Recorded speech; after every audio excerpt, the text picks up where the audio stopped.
자, 최근에 어떻습니까? 트럼프가 관세를 높여서 빅파마에게 미국의 공장을 짓도록 강제적으로 압력을 가하고 있습니다. 그렇게 되면 바이오 의약품의 주력 생산지인 유럽이 흔들릴 수밖에 없습니다. 그래서 유럽이 바이오 의약품, 여기에 시밀러의 그런 주도권을 뺏기지 않게 해서 선제적인 시도를 하고 있고, 경우에 따라서는 확증적 임상 효능 시험, 그러니까 임상 3상의 일부 또는 전체를 생략할 수 있도록 해주겠다. 굉장히 파격적이지 않습니까? 일정 부분은 유럽 당국이 승인해주는 그런 것을 용인하는 듯한 움직임이 바로 이 바이오시밀러 정책에서 엿볼 수 있다라고 생각을 합니다. 자, 이런 환경에서 우리나라 바이오시밀러 업체인 삼성바이오로직스, 셀트리온은 어떤 영향을 받고 어떤 전략을 사용해야 할까요?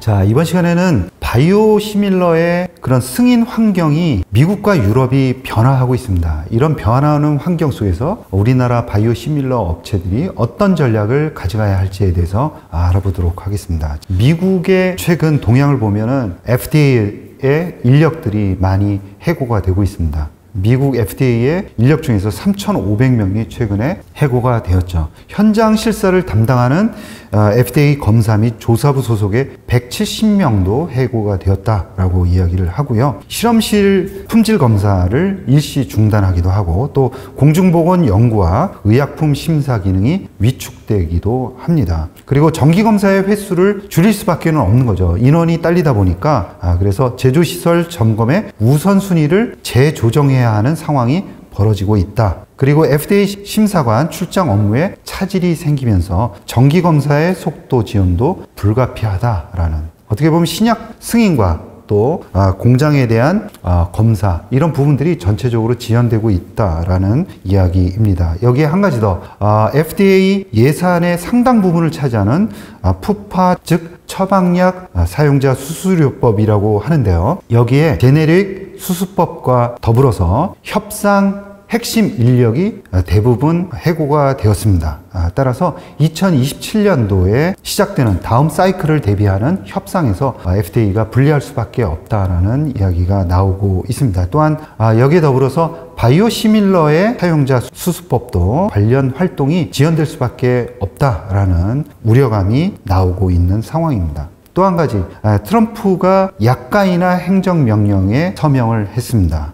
이 발표된 행정명령 내용을 살펴보면 처방약 급여관리업체 PBM 업체들에 대해서 좀 더 투명하게 관리를 해야 된다. 즉 PBM에서 수수료를 좀 제하겠다, 이런 이야기죠. 그리고 제네릭과 바이오시밀러 등 승인 절차를 간소화하겠다, 이런 이유 때문에 삼성바이오로직스가 주가가 좀 괜찮았습니다. 따라서 트럼프는 최근에 이 바이오시밀러를 강조를 하고 있어요. 그래서 향후에 가용성, 즉 접근성을 늘리겠다라고 아주 직접적으로 표현을 하고 있는 상황입니다. 전체적으로 보면 어떤 느낌인가요?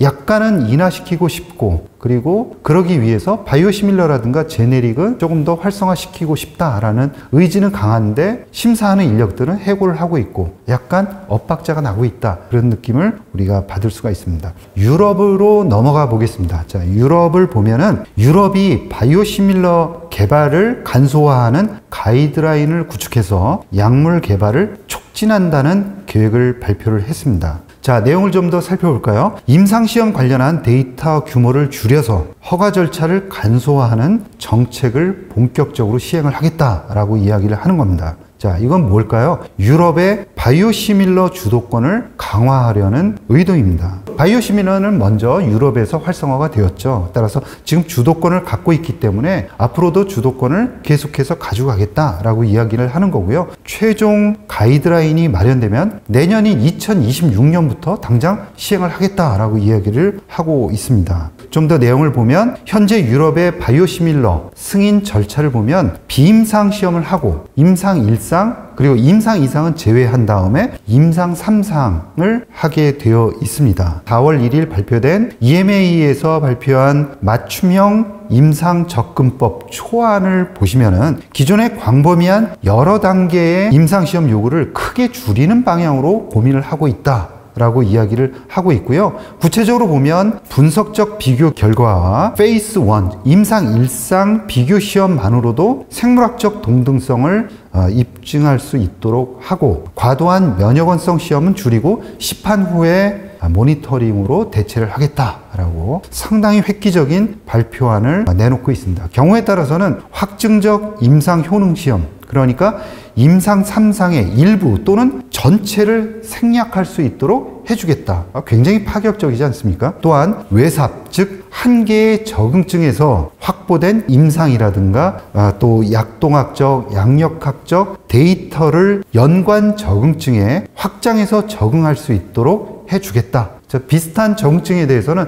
한 개에서 약효가 나온다 그러면 다른 쪽에서도 임상을 한 것처럼 이렇게 인정을 해주겠다라는 이야기죠. 굉장히 획기적으로 파격적으로 나서고 있다라는 것을 우리가 느낄 수 있습니다. 조금 더 살펴보면 최종 임상 결과 보고서 대신에 분석 그리고 기능적 비교 데이터 위주로 자료를 제출해도 승인 심사가 가능하도록 권고를 하고 있습니다.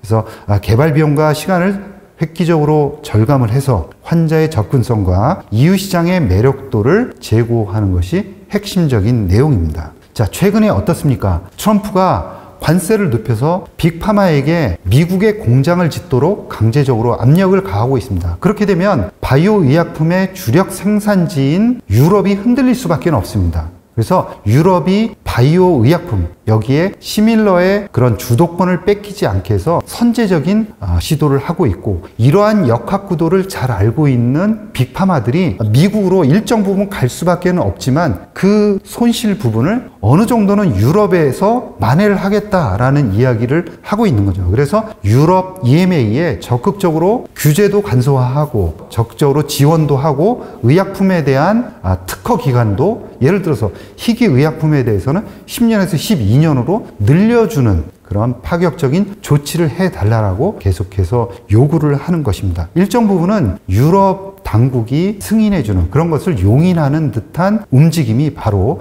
이 바이오시밀러 정책에서 엿볼 수 있다라고 생각을 합니다. 자, 이런 환경에서 우리나라 바이오시밀러 업체인 삼성바이오로직스, 셀트리온은 어떤 영향을 받고 어떤 전략을 사용해야 할까요? 아마도 기존에는 임상 1상, 3상을 했지만 향후에는 임상 3상을 아주 간소화하는 전략으로 나갈 수 있습니다. 따라서 비용을 절감하고 시간을 단축시킬 수 있는 거죠. 반면에 이 절차가 간소화되기 때문에 우리도 해볼 수 있는 거 아니야? 라고 생각을 해서 이 바이오시밀러 쪽으로 진출하는 회사가 많아질 수도 있습니다. 이에 대해서 삼성바이오에피스와 셀트리온 같은 경우에는 조기 과학적 자문위원들이 참여하는 이런 제도를 활성화할 것으로 생각이 되고요. 분석 데이터를 고도화시킬 겁니다. 그러므로 해서 뒤에 있는, 그러니까 임상 3상에서 해야 할 작업들을 임상 1상 단계에서 많은 부분 처리를 하도록 노력을 할 겁니다.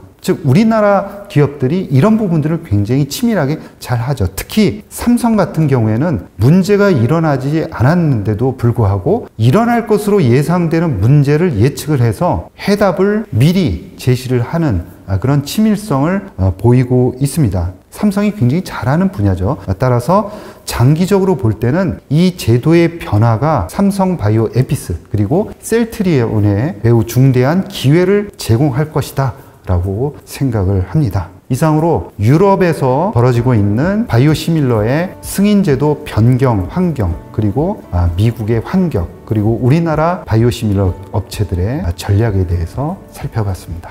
여러분 감사합니다.